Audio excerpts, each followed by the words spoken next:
কম সময়ের ভিতরে 20 মিনিটের ভিতরে এত সাংবাদিক হলোর আগমন, এর মানে হইল গিয়ে এই পুরা সিলেটবাসীর খুব বেশি আঘাত লাগছে এই জেলা প্রশাসক মহোদয় এর প্রত্যাহার করা বা বদলি করার কারণে।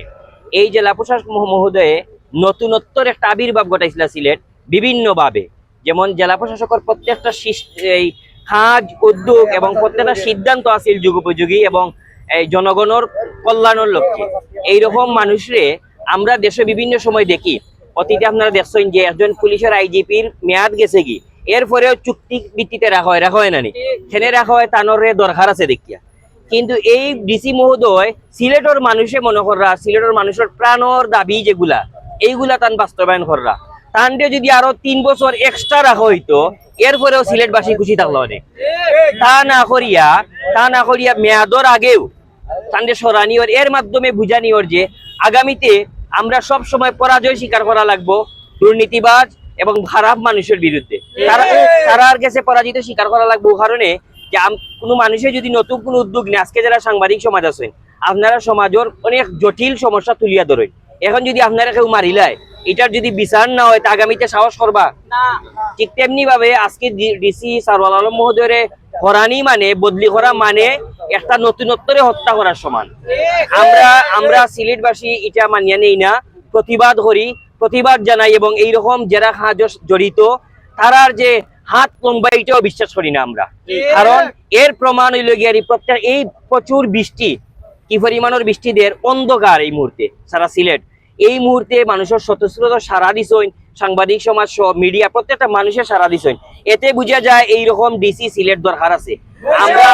আমরা তীব্র নিন্দা প্রতিবাদ জানানির পাশাপাশি অনুরোধ করবো এই ডিসি রে যাতে রাখা হয় এবং আগামীতে যত ডিসি আইবা তারা যাতে সাহস করতে পারেন যে আমি আরো সারওয়াল আলম 2 হইতাম, 4 হইতাম, 6 হইতাম। কারণ আমরা নিচে দিয়ে যেতাম চাই, আগুয়ে যেতাম চাই, যুগখন আগুয়ে যাওয়ার।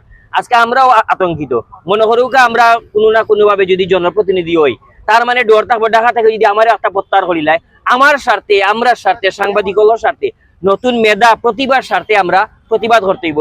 এই ডিসি রে পুনঃবহাল করা এবং এটা বাতিল করার দাবি জানাইলাম। ইনশাআল্লাহ সিলেটবাসী ঐক্যবদ্ধ, সিলেটবাসীর মন জয় করছেন। তাই যদি সিলেট তা হইনো না, সিলেটবাসী তার কাছে কৃতজ্ঞ যে কাজগুলা করছেন আরো কাজ করতে পারলাম না, এই সিন্ডিকেটের হাতে করা সম্ভব না। আমরা দাবি জানাইবো, আমরা দাবিটা রাখবো ইনশাআল্লাহ। ডিসি সারওয়াল আলমে শুধুমাত্র যে শাহজালাল সাফরানো লইয়া কাজ করছেন এটা নাই, আবার পরতাকে তার প্রত্যেকটা ভূমিকা সিলেটের কল্যাণমুখী। যেমন হকার সমাধান, সমস্যার সমাধান হইতেছিলা, সাদা পাথর সিন্ডিকেটের দ্বারা বিভিন্ন জিনিস আইন করছেন এবং পরবর্তীতে তার বিভিন্ন উদ্যোগ বাস্তবায়ন ওইবার দিচ্ছেন এইরকম দুর্নীতিবাজ বা এইরকম অমানুষেরা, সিন্ডিকেটেরা।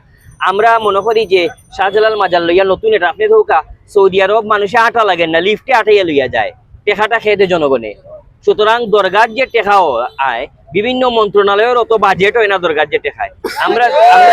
আমরা জানি যে পাগলা মসজিদ 2 কোটি 3 কোটি টাকা জমাইগুলা বিভিন্ন কাজও হয় এবং পৃথিবীর অন্যান্য দেশও এইরকম একটা মানুষের তো দেয় চ্যারিটি উদ্দেশ্যে, মানুষের দরগার টেকা দে কোন উদ্দেশ্যে দে, যা আল্লাহর ওয়াস্তে দেই গো কই লাগতো গরিব বসে যথা মসজিদ মাদ্রাসার 100 বছর আগে দরগারি বিল্ডিং হয়েছিল যেটাতে আমরা নামাজ পড়ি, মাদ্রাসারও উন্নতি নাই, মসজিদের উন্নতি নাই। সুতরাং এটার যুগোপযোগী এবং সঠিক সিদ্ধান্ত আসিল এবং অন্যান্য আরো কারণে সিন্ডিকেটের সহ্য হয়েছে না, এর লাগি উনারে বদলি করা হয়েছে। আমরা একটা দাবি রাখবা, আমরা আশা করবো সিলেট আল্লাহান চিন্তা করবা, সিলেট বান্ধব রাজনীতি, সিলেট বান্ধব চিন্তা, এই চিন্তারে আমরা যাতে মূল্যায়ন করা হয়।